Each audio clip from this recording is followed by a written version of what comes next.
Just wanna take a chance, never let go of your hand. Travel to the stars and back with you. On another moonlit night, can you feel the magic here tonight? Yeah, we're seen to fly, hearts like yours and mine, always beating perfect time to the music of a moonlit night.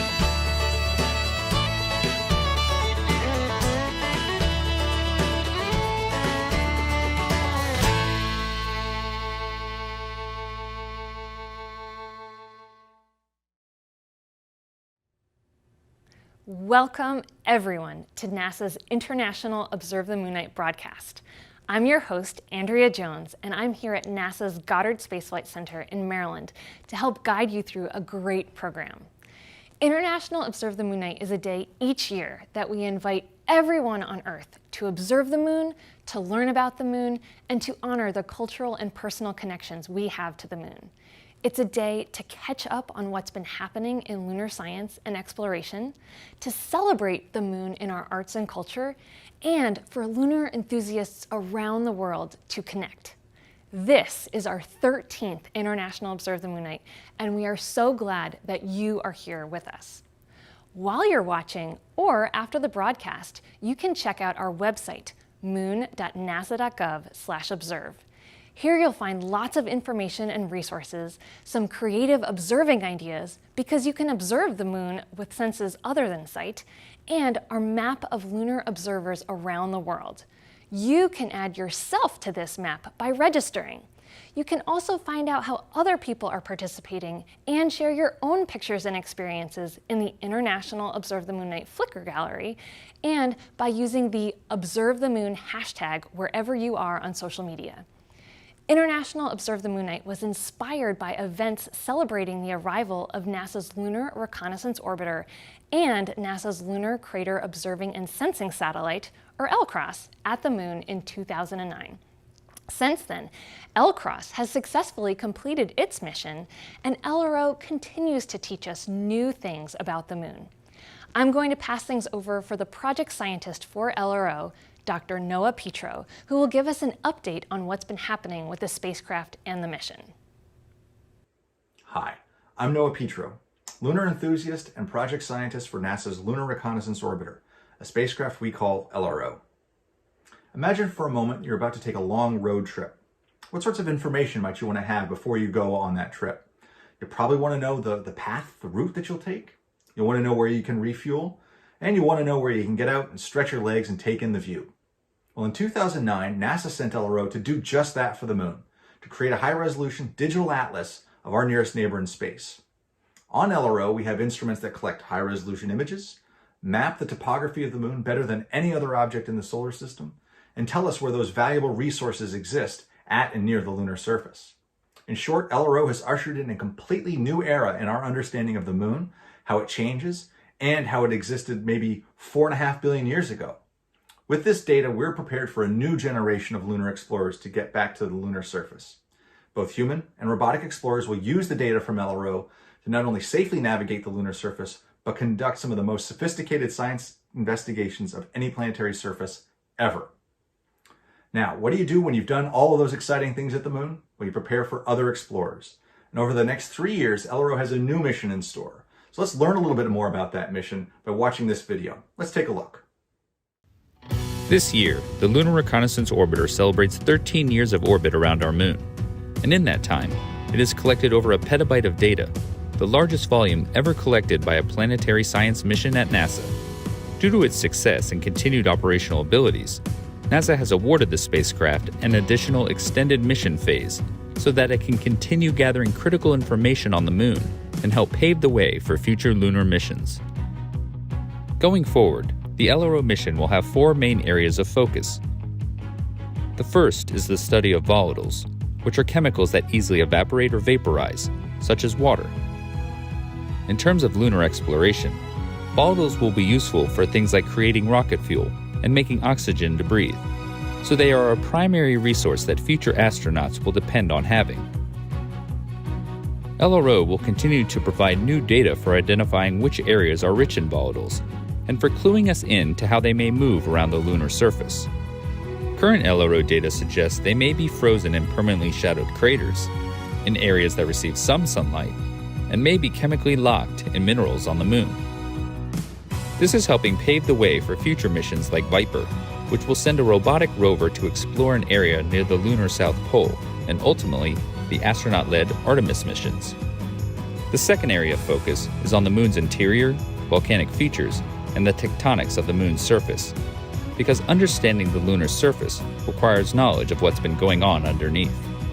Scientists want to figure out when the moon was last volcanically active, and how current geologic processes, like moonquakes, could affect the safety of future exploration. They'll do these things by studying lobate scarps, as well as deep crustal and mantle composition that are exposed at the surface.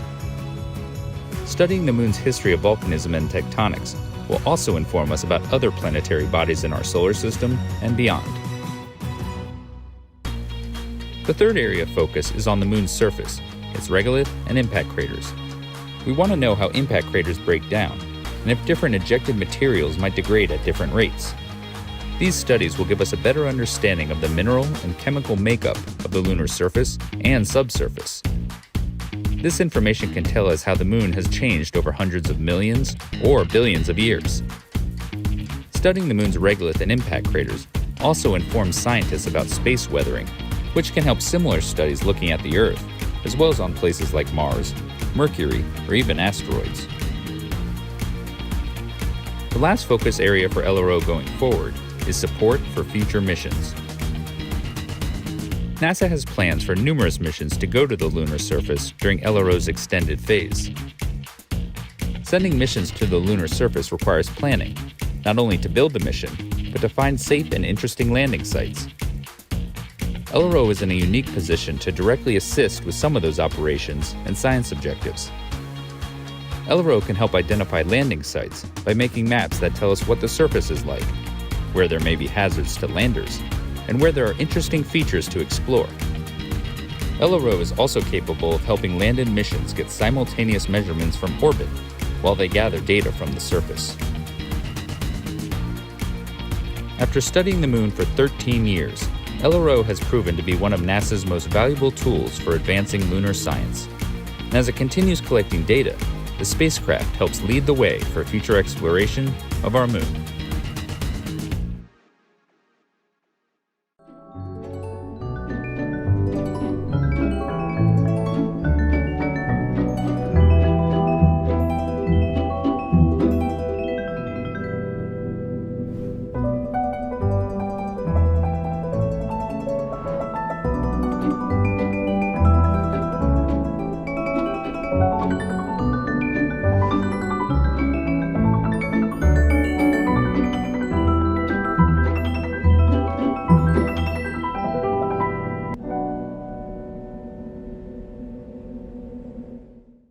Hi, I'm Surby.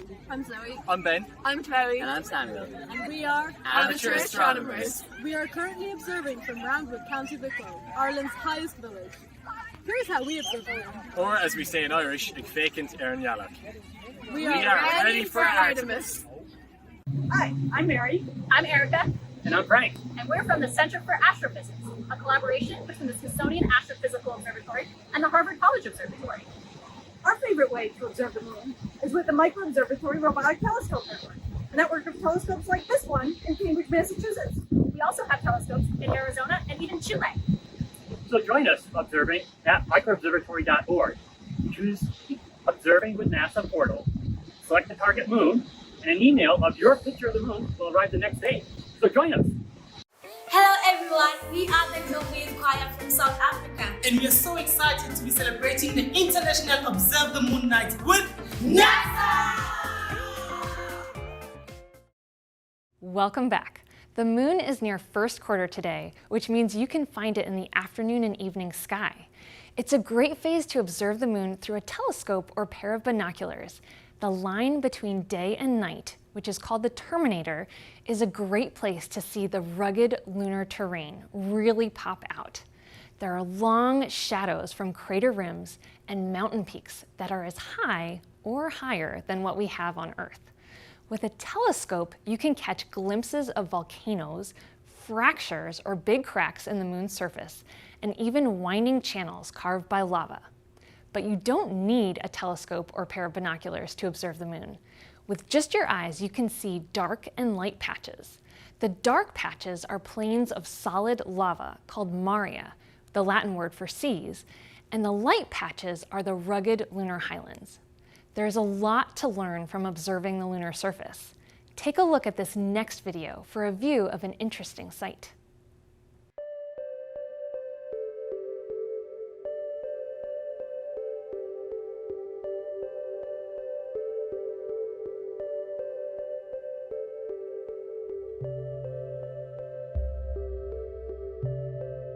Ariades Rill is one of the moon's best examples of a straight rill.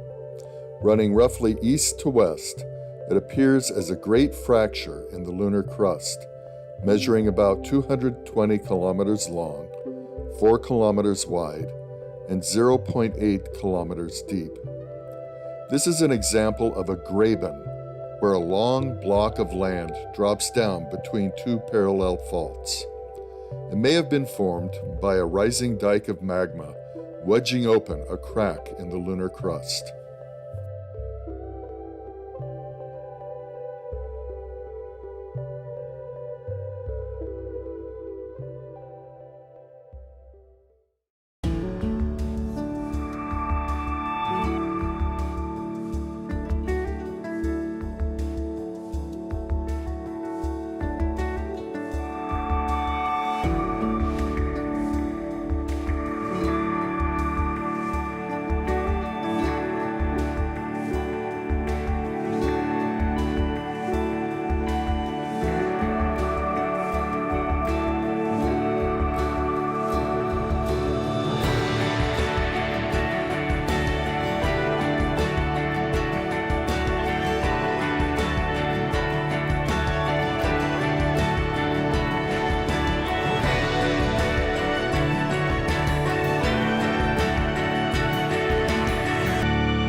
Studying the moon allows us to peer back into history in a number of ways. By studying the moon's geologic history, we can learn about its formation and what happened over time, as well as about the geologic history of the Earth and other moons and planets in our solar system. NASA's Apollo program made history by bringing the first humans to the lunar surface, allowing us to experience firsthand what the moon is really like. This year marks the 50th anniversary of Apollo 17, which was the last of the Apollo missions to visit the lunar surface. It's an incredible milestone, and this next set of videos will help us see how that history connects with our current exploration of the moon and what is coming in the future. Take a look. Later this year, Apollo 17 astronaut and geologist Jack Schmitt will mark 50 years since his first steps on the moon in December 1972. Those footprints left an impression on both the moon and on Schmitt.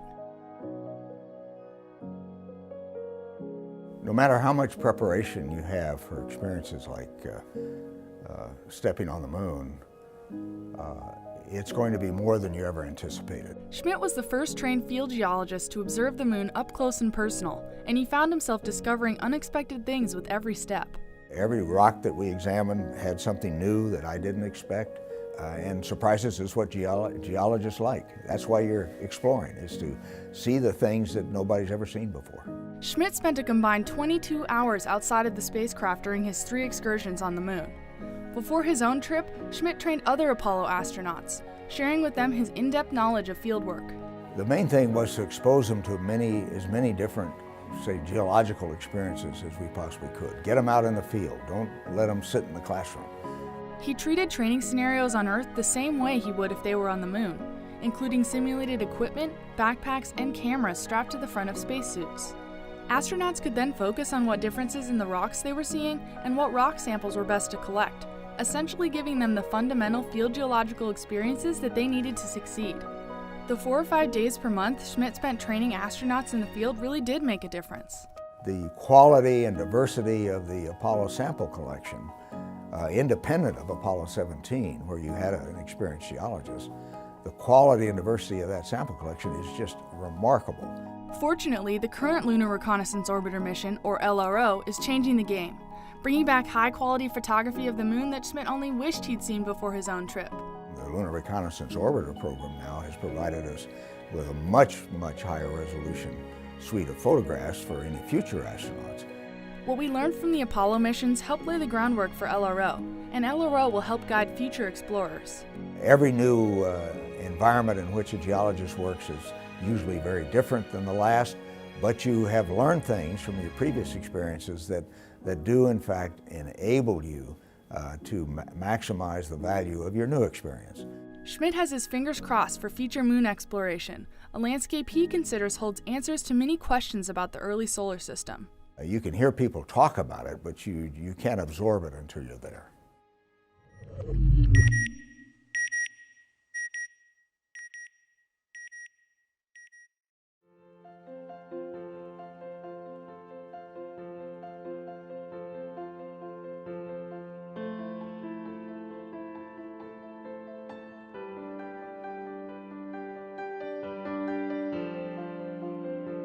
Apollo 17, the final Apollo mission to land on the moon, visited the spectacular Taurus Littrow Valley, deeper than Earth's Grand Canyon.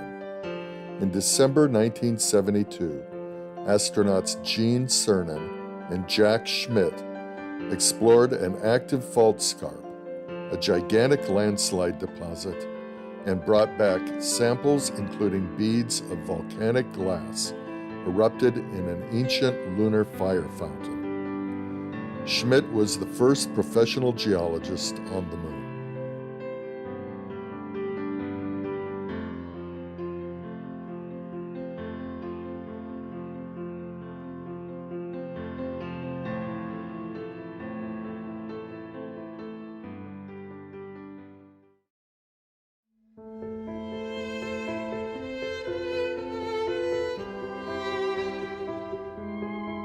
So we received samples from the Apollo 17 mission, which were returned to Earth in December of 1972, so nearly 50 years ago.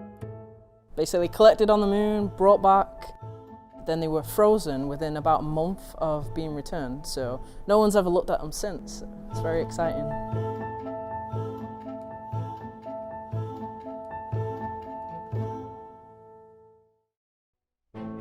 A curation facility at NASA Johnson Space Center sent us the samples, and they did have to do some special efforts to keep them cold because we wanted them to stay frozen. So they had a special cold shipping box with panels that were frozen in a very cold freezer and a chunk of dry ice. We picked it up from the receiving office here at Goddard, opened it up, pulled the samples out, and stuck them straight in our freezer and locked them up safely. So these frozen samples were actually collected from a region on the moon that was in shadow from the sun. So it was basically a large boulder. In the near future, we're going back to the moon and hopefully going to the polar regions of the moon, where some of these regions are in permanent shadow and they don't see the sun, you know, they're cold. These particular samples are really great analogs for what we might expect to see in the polar regions when we go back. So we actually started last week to process the samples. So the samples we got are basically dirt, lunar dirt, and we basically made moon tea out of them. So moon tea is what we call it when we pull out the soluble compounds from the soil. And so we basically take the lunar sample, seal it up with a torch in a little glass test tube full of water, stick it in an oven overnight and boil it, and we're just pulling out those soluble compounds that we care about, the same way you'd make tea with boiling water at home. What we're trying to do is answer some questions about the history this sample experienced at the surface of the moon. The surface of the moon is a really hostile environment.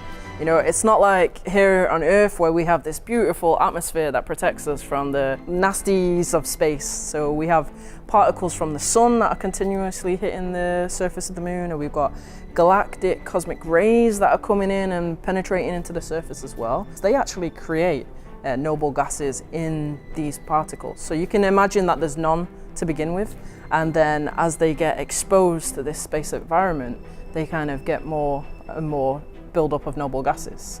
And our technique is to actually unlock those noble gases from the sample and measure them so we can come up with what we call a cosmic ray exposure age. So it's basically how long this sample has been sat at the surface, being exposed, so basically getting a space tan. Say 50 years ago, this same technique, which is called noble gas mass spectrometry, would probably need anywhere, tens to hundreds of milligrams to do the same thing that we now do with a couple milligrams. It's really special to be part of this, and particularly because I can look back at the papers and the processes that the curation office and the scientists in the 1970s thought about, and they put so much care into preserving these samples for future science, to making sure that they were going to be at the best conditions, so that as we develop new techniques, we're able to go and look at these samples and get new answers to the science questions that were being asked. I'm still studying these samples 50 years later from the Apollo mission, the original Apollo missions. And, you don't know what's going to be in another 50 years, but I'm still a part of the Apollo dream of going to the moon and bringing samples back. So the fact that we have Artemis now is amazing. Like, having our own Artemis generation is really exciting. I just can't wait to see people go back to the moon.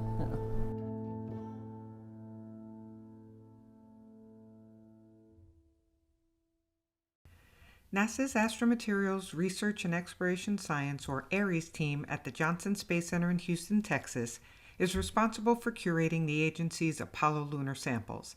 Studies of these moon rocks continue to unveil discoveries about the moon and our solar system, but also help prepare for the return of samples collected during future Artemis missions.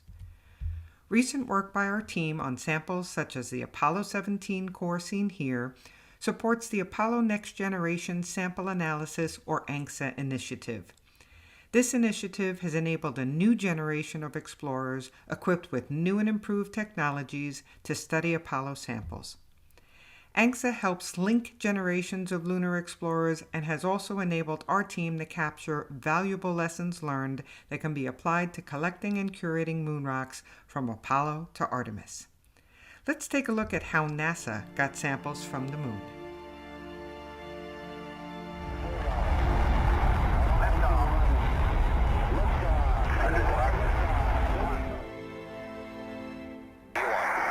Tranquility Base here. The Eagle has landed.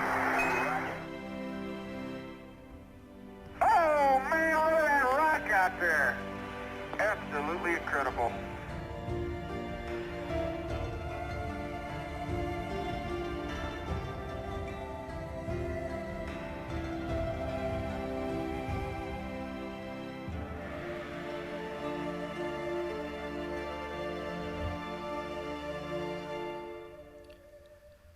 Apollo samples may have been collected 50 years ago, but new and exciting research is ongoing.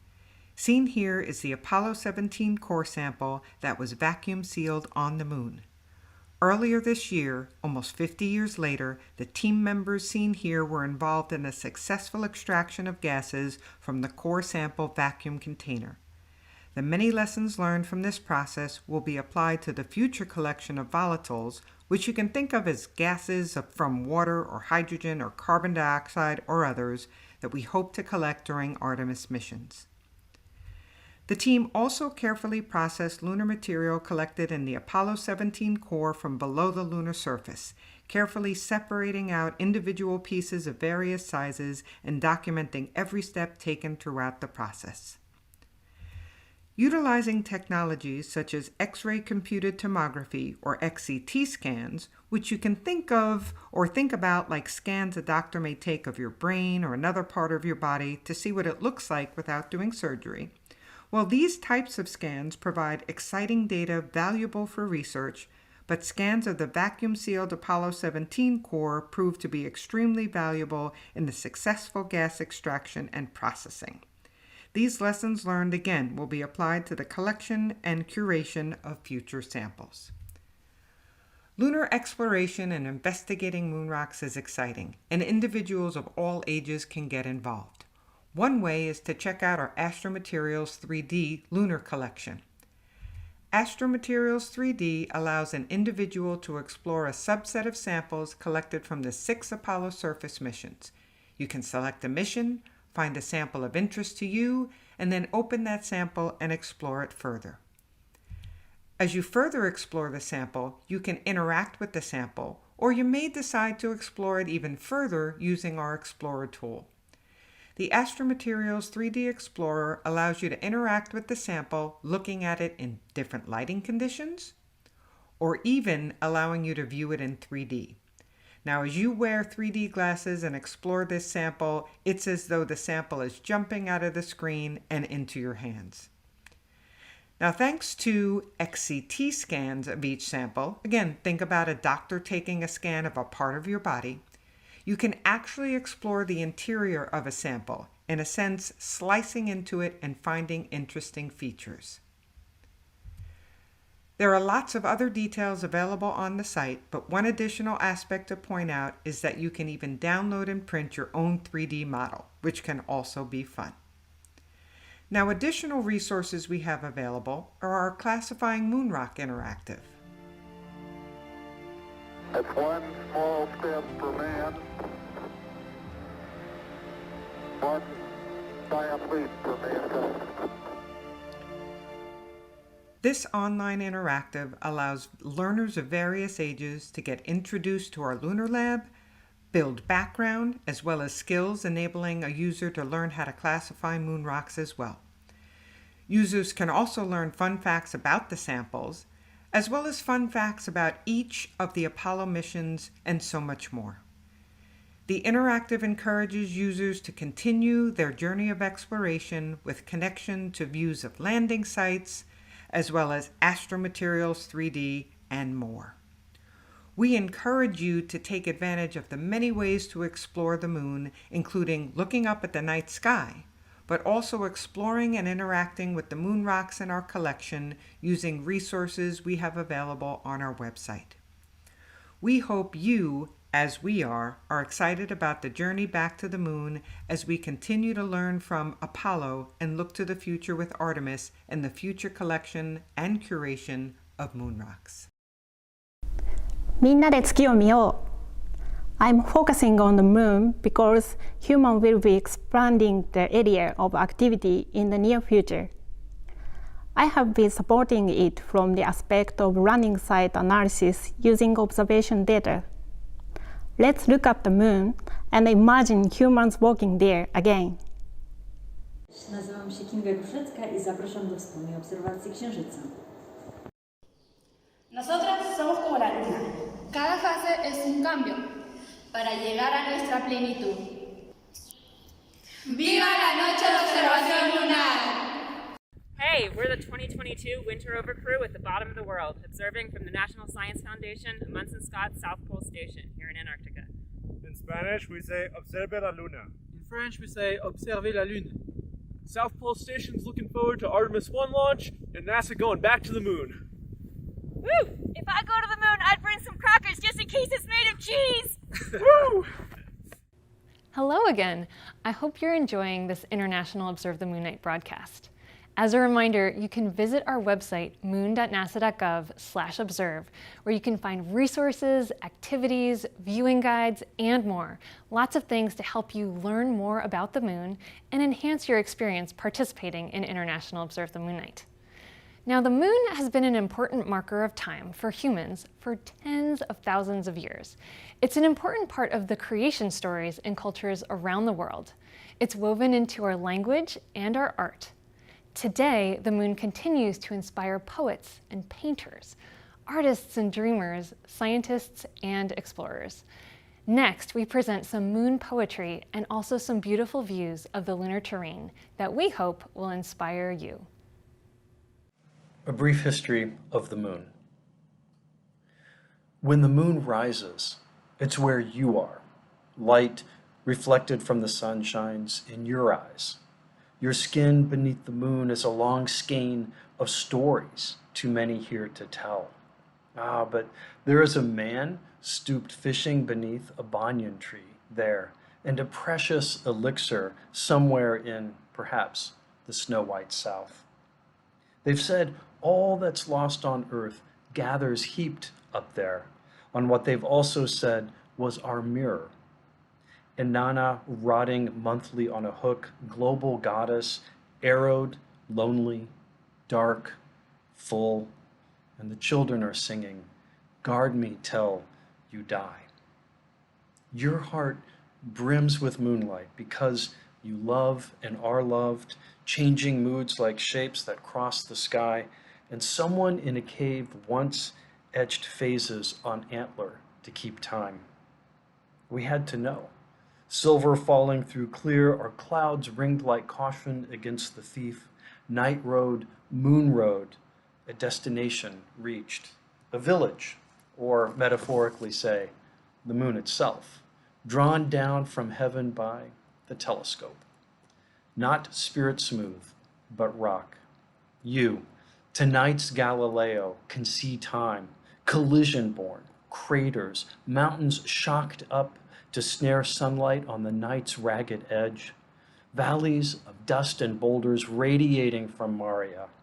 Just by looking, the moon is yours, where you are, living magnified by this lunar span.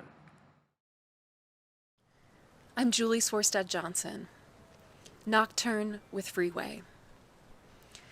The day having taken itself off, unruly as the mass of feral cats who have lately made my yard their own, the moon lifts up from behind Reddington Pass, from behind domed mountains, behind the overpass, the mound of asphalt massed up so Broadway can be widened after years of debate and alternate proposals and whatever it is that keeps us from choosing well together. The moon rules over all this. I don't know if it's full or a day past, maybe one to go, my mind eager to fill in what's missing.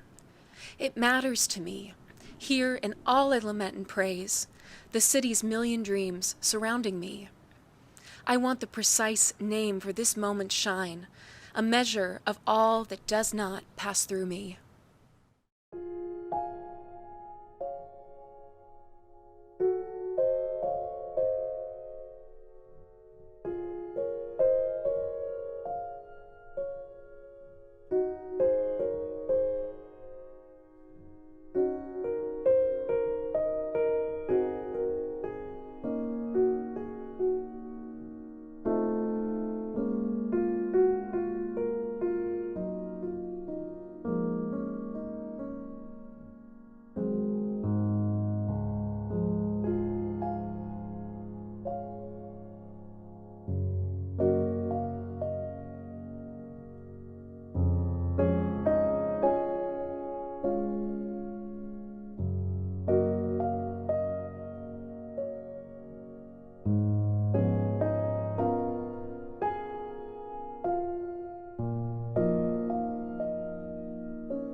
The future of lunar exploration is as bright as the moon in our night sky.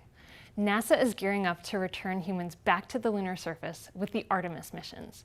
We'll be exploring the moon's south pole, looking for water ice with the Viper rover, and with Vertex, we'll explore a feature known as Reiner Gamma, an area that has beautiful white swirls and a very strong and mysterious magnetic field. The women and men serving as the scientists, engineers, and astronauts for these missions are all helping us take the next giant leap forward in better understanding our moon and our universe. There's a lot on the horizon, as you'll see in these next videos.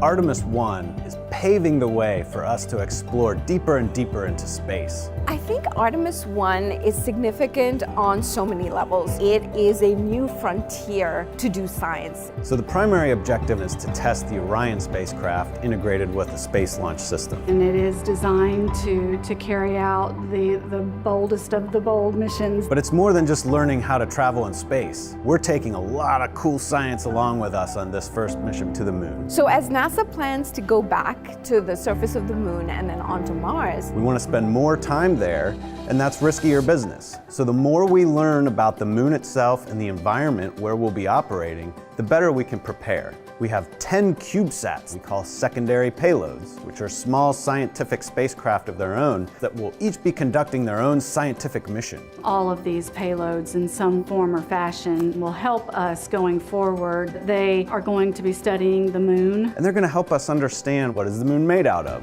what types of rocks, what types of regolith, what types of ice, what's mixed in with water that might be present. One of them actually is going to attempt to land on the moon. They're going to be studying the sun. Understanding and studying the space environment or the space weather. Some different propulsion systems. These novel ideas will ultimately turn into the technology and the systems that we want to use going forward. There's a lot of cool things going on between all these CubeSats that make up our secondary payloads. Additionally, inside the Orion, we'll be flying an experiment to study space biology. Space biology is where we study the underlying changes that Earth-based biological systems undergo when they're in space. Or basically, how does life respond to the space environment? The level of ionizing radiation that you experience when you go beyond the Van Allen belt, so you go beyond the protective magnetic sphere that we have around us, you then get exposed to higher levels of ionizing radiation. So we are flying several space biology experiments. We will take a series of materials, plant seeds, fungi, the yeast cell, algae, and ride along the trip.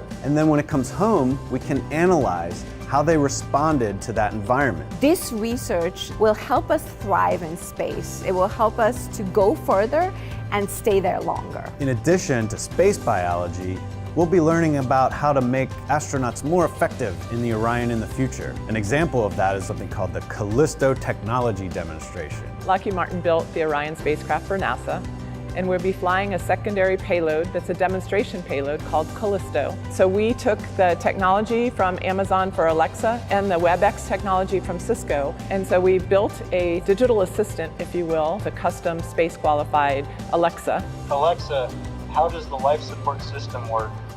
Orion's life support system is the environmental control and life support system works. And so this payload is a demonstration mission to show how astronauts in the future could use this technology as an innovative user interface. So there you have it. I hope you agree with me. This is exciting. I am just over the moon excited. The science we'll conduct on Artemis 1 lays the groundwork to ensure that we can safely conduct scientific activities at the moon with our astronauts going forward. This really is the stepping stone for us as we take that next giant leap in space exploration.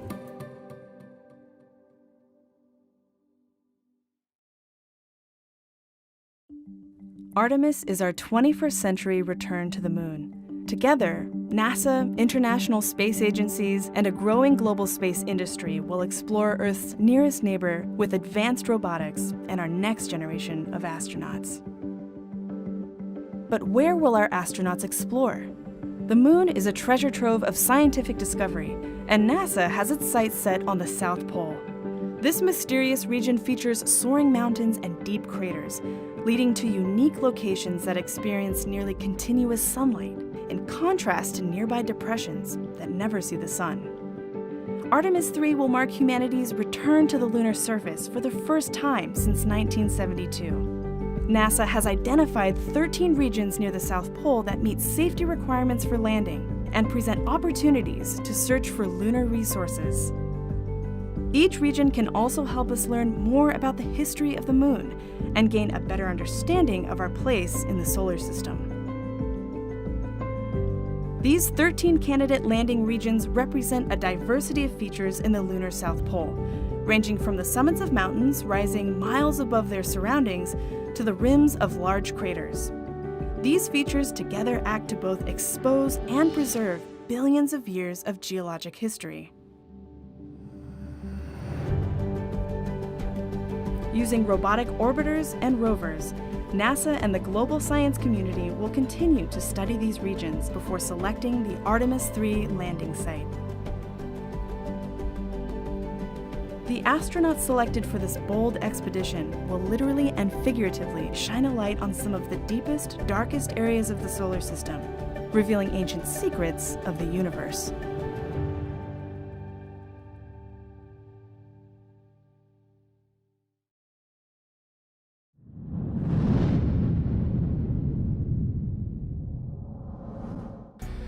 The goal of the test here at the Slope Lab is to test the latest Viper mobility prototype in this facility in order to verify requirements.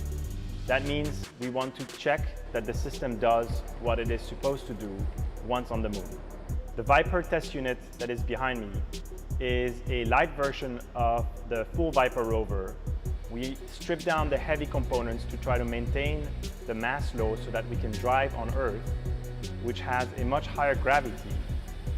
And we need to do this because the system is designed to go to the moon where it will be a lot lighter.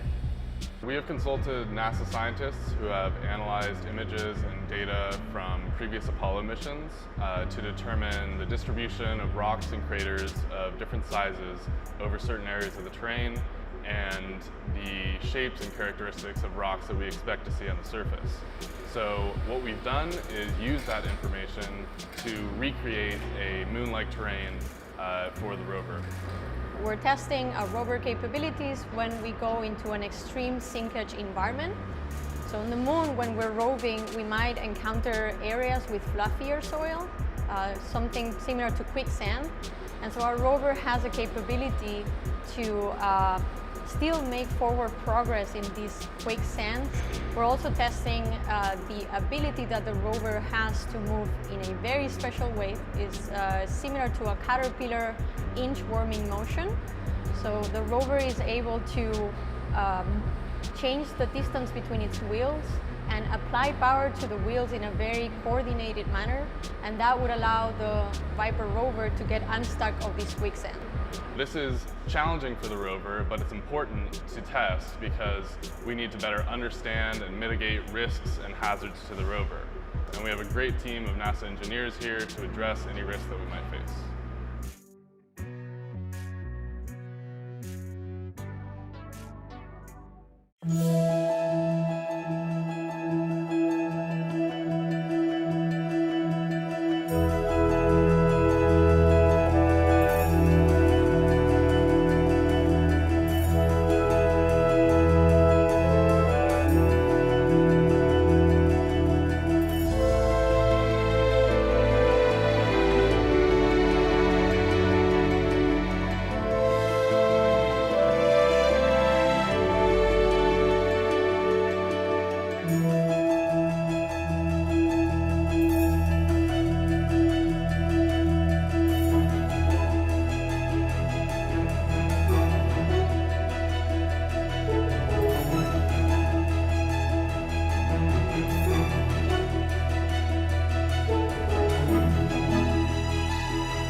Lacus Mortis, the Lake of Death, is a lava plain about 160 kilometers across.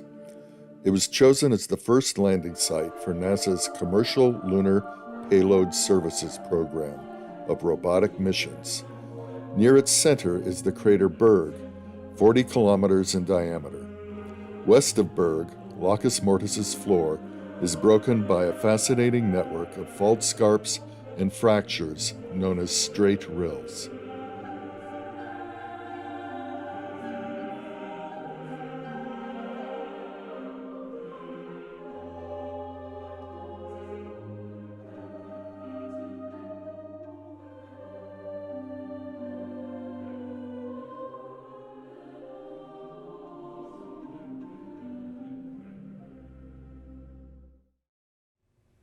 Welcome back. I hope you are enjoying the program, and I want to remind you that you can share your pictures and observations of the moon and find out what other people are doing to celebrate in our International Observe the Moon Night Flickr gallery and through the hashtag #ObserveTheMoon on social media. Each of us can observe the moon and come away with a sense of wonder and awe. We've asked some lunar scientists what excites them most about the moon, and here's what they had to say.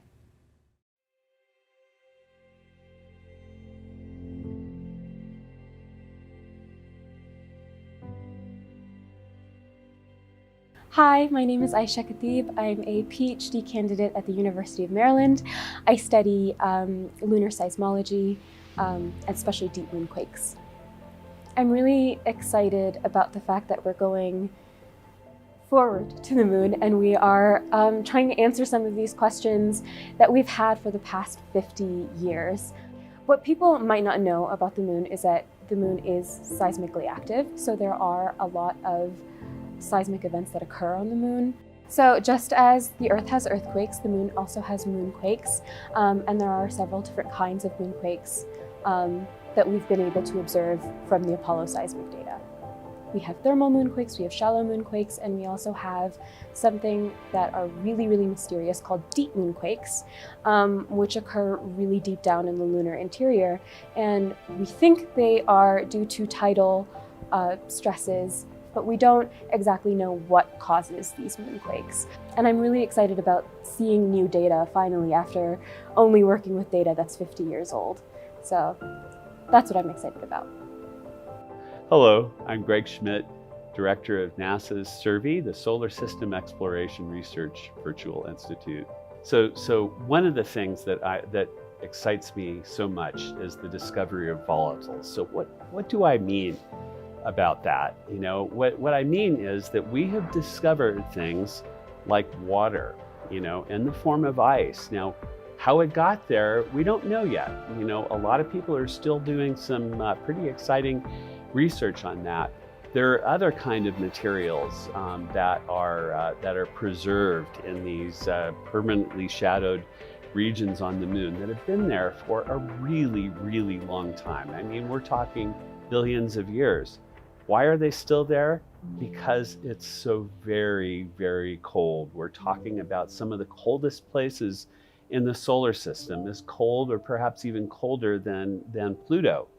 And yet here they are on the moon. And so what's happened is that gases, water, other things have come into these shadowed regions. There's no sunlight for a billion years, perhaps more, and they get trapped there. And so what form they're in, how they're mixed in with the lunar regolith, as we call it, which is basically the dirt on the moon, how that's all mixed together, that's something that we need to find out, but it just presents some really exciting research opportunities. Hi, I'm Lyndon Wyke. I'm about to enter my third year as a graduate student at the University of Maryland, studying planetary geology.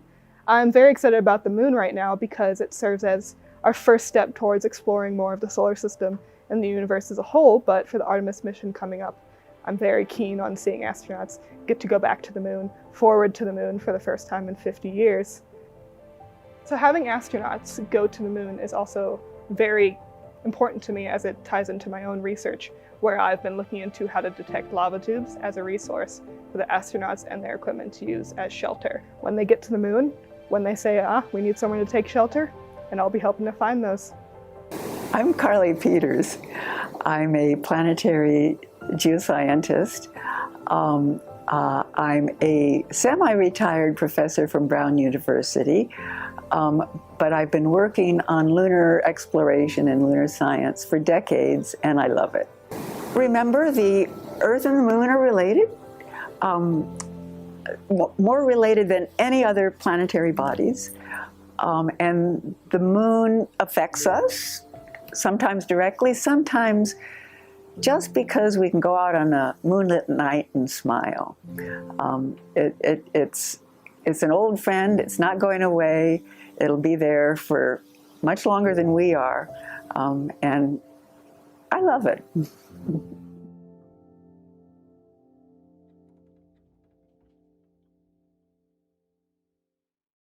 Today, we've shown you a number of ways that we study the moon at NASA and why we're doing it.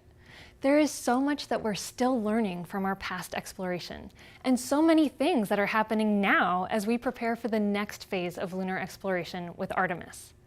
The moon is a cornerstone for learning more about the solar system. It's a stepping stone for reaching Mars and beyond. Our accomplishments at the moon prove that nothing is beyond our reach.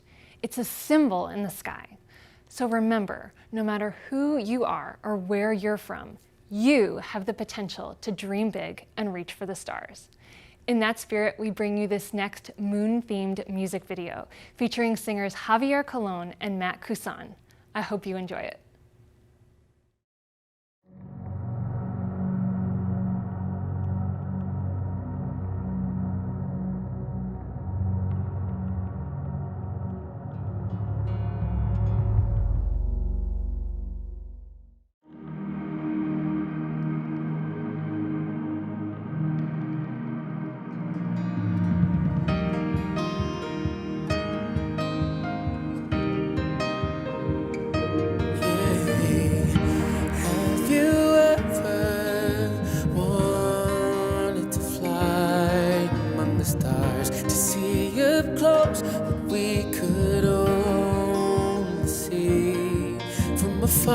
Come on, let's go. Your dreams are passing by. We can fly far away from here, defying gravity. We'll soar beyond the atmosphere,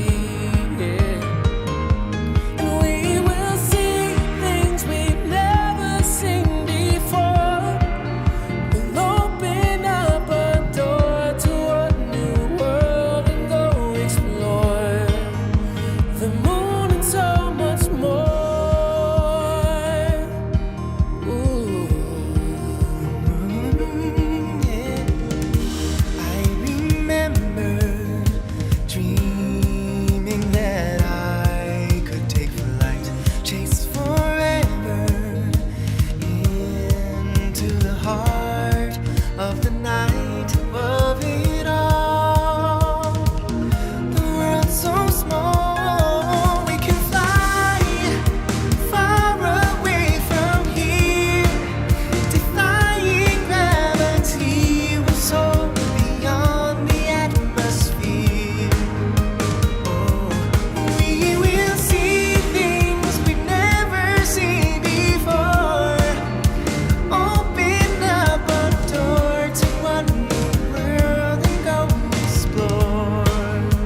That concludes our program for this evening.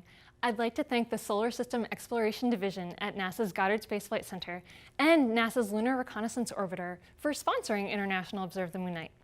I'd also like to thank our incredible supporters around the world and each and every one of you for watching and for celebrating International Observe the Moon Night with us. You can keep up with lunar science and exploration throughout the year on moon.nasa.gov and by following NASA Moon on social media and by subscribing to our International Observe the Moon Night newsletter. You can sign up on moon.nasa.gov/observe. And that's the same place you can find the moon maps made special for today, activity recommendations, and find out where people are observing the moon around the world right now. And add yourself to the map. Thanks so much for joining us. Wishing you clear skies and see you next year.